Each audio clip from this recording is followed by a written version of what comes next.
నూనెలో మంచి సువాసన వస్తుంది. అందులో మనం పప్పు కూర స్టార్ట్ చేద్దాం. ఫ్రై చేసిన తర్వాత ఈ ముక్కలు పక్కన పెట్టుకొని మళ్ళీ పప్పు రెడీ అయిన తర్వాత అందులో వేసుకుందాం. తినేటప్పుడు ఫిష్ ముక్క తినాలనుకునే వాళ్ళు ఫిష్ ఆ బోన్స్కి ఉన్న పీస్ తింటూ ఉంటారు. ఇప్పుడు మనం ఈ ఫిష్ ముక్కల్ని రెండో పక్కన కూడా లైట్గా ఫ్రై చేసేసుకుందాం. ఈ ఫిష్ని ఇలా ఈ నూనెలో ఒక 2 నిమిషాల పాటు చక్కగా ఫ్రై చేసి తర్వాత తీసి ఎలా పప్పు చేయాలో చూపిస్తాం. ఫ్రై అయిపోయిన తర్వాత ఒక ప్లేట్లో తీసేసి మనం దీంట్లో మన కూర స్టార్ట్ చేసేద్దాం. ఇలా తీసి పక్కన పెట్టేసుకొని ఇందులో మనం కొంచెం వెల్లుల్లి, అలాగే సన్నగా తరిగిన పచ్చిమిరపకాయలు, కొంచెం కరివేపాకు ఇవి వేసి లైట్గా వీటిని వేయించేసుకుందాం. వేయించుకున్న తర్వాత దీంట్లో కొంచెం ఉప్పు కూడా వేసుకొని అయితే ఇందులో మనం కందిపప్పుని చక్కగా ఉడికించుకున్నాం. దీన్ని కొంచెం అంత పలసగా చేసుకొని మనం ఈ డిష్ స్టార్ట్ చేద్దాం. మరి దీంట్లో కలర్ వచ్చిన తర్వాత కొంచెం అంత పసుపు, అలాగే కొంచెం అంత ధనియాల పొడి. మరి ధనియాల పొడి అనేసరికి మీకు అందరికీ ఏం గుర్తుకొస్తుంది?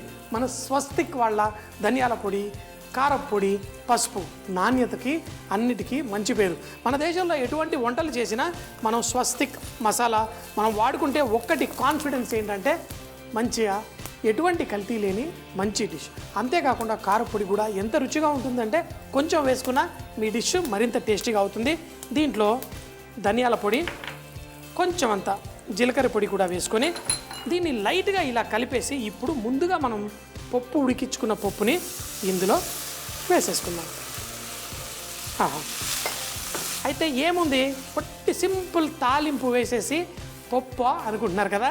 లేదు, ఈ పప్పులో ఒక మంచి టేస్ట్ ఉంటుంది.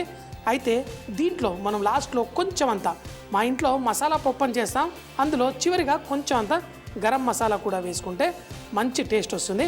దీన్ని చక్కగా ఉడికిన తర్వాత లాస్ట్లో మనం ఈ ఫిష్ ముక్కలు కొంచెం అంత కొత్తిమీర వేసుకుంటే ఆ పప్పు తింటూ ఉంటే భలే టేస్టీగా ఉంటుంది.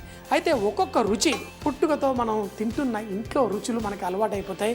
మరి బెంగాలీ వాళ్ళకి ఎటువంటి కూరలు చేసుకున్నా వాళ్ళు కొన్ని బంగాళదుంప అవి ఇవి చేసుకున్నా అందులో ఫిష్ ముక్కలు వేస్తారు. అక్కడ చాలా చాలా ఖరీదు ఫిష్, ఎందుకంటే చాలా ఎక్కువ మంది చాలా ఇష్టంగా తింటారు కాబట్టి అక్కడే మనకి మంచి పులుసు కూడా దొరుకుతుంది. ఇప్పుడు ఇది చక్కగా బాయిల్ అయిన తర్వాత ఏం చేయాలో చూపిస్తాను. పప్పు చూడండి, కొంచెం మనం పప్పుచారు చేసుకున్న విధంగా ఉంది, పర్ఫెక్ట్గా ఉంది. ఇందులో ఫ్రై చేసి పెట్టుకున్న ఈ చేప ముక్కలు కూడా ఇందులో వేసేసి మనం కుక్ చేసుకుందాం. ఒక విషయం చెప్తాను, అర్థం కాదు ఇది తింటారా అనుకునే వాళ్ళందరికీ, మామిడికాయ టెంకేసుకొని తింటారా మీరు? అదేవిధంగా ఈ పప్పులో వాళ్ళు చక్కగా చేపలు వేసుకొని మనం టెంకాయ పట్టుకొని ఓహో అంటాము, వాళ్ళేమో ఈ చేప ముక్కలు వేసుకొని అంటూ ఉంటారు.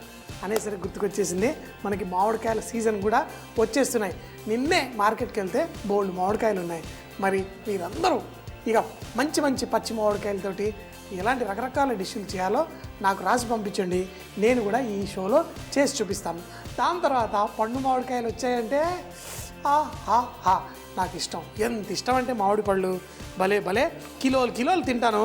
మళ్ళీ మామిడికాయల సీజన్ వచ్చిందంటే 4-5 కిలోలు పెరిగిపోతాను అనుకుంటూనే ఉన్నాను. దాని సువాసన బట్టే ఇంకా కొంచెం అంత ఉప్పు పడుతుందని లాస్ట్లో మనం ఇందులో కొంచెం అంత నిమ్మరసం వేసుకొని దీన్ని ఎంజాయ్ చేస్తే పర్ఫెక్ట్గా ఉంటుంది. మరొక 2 నిమిషాల్లో ఈ డిష్ని కంప్లీట్ చేసేద్దాం. ఇప్పుడు సరిపోయింది ఉప్పు. కొంచెం అంత కొత్తిమీర, దాంట్లో నిమ్మకాయ జ్యూస్. అప్పుడప్పుడు కొన్ని కూరల్లో ఎండి రొయ్యలు వేసుకుంటే ఎంత మజా వస్తుంది. ఇలా పప్పులో కూడా మిగిలిపోయిన చేప ముక్కలు ఉంటాయి కదా, దాని తలకాయ అవన్నీ పడేయకుండా ఇందులో టుష్కని వేసేయండి, మంచి టేస్ట్ వస్తుంది. తింటూ ఉంటే దాని మజా సూపర్ అంటే సూపర్గా ఉంటుంది. ఇప్పుడు మన ఈ డిష్ ముందే చెప్పాను కదా, అన్నంతో తింటేనే బాగుంటుంది. ఈ ఫిష్ ఏదైతే చూడండి, ఇది ఫ్రై ముక్క అనుకోండి, లొట్టలు వేసుకొని తింటారు కదా, మరి దీన్ని కూడా మంచిగా ఈ వెల్లుల్లి ముక్కలు కూడా చూడండి పర్ఫెక్ట్గా ఇందులో రెడీగా ఉన్నాయి.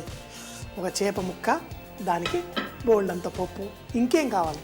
ఇలా వండుతుంటేనే మంచి చేపల వాసన వచ్చేసింది. మనందరికీ చేపల పులుసు అంటే ఇష్టం, కానీ ఇలా చేపలతో పప్ప అనుకునే వాళ్ళందరికీ కూడా చూడండి మరి బాగా టేస్ట్ ఆ రుచి తెలిసిన వాళ్ళకే ఈ డిష్ అర్థమవుతుంది. మరి కొంచెం బాగా వేడిగా ఉంది పప్పు, అయినా పర్లేదు.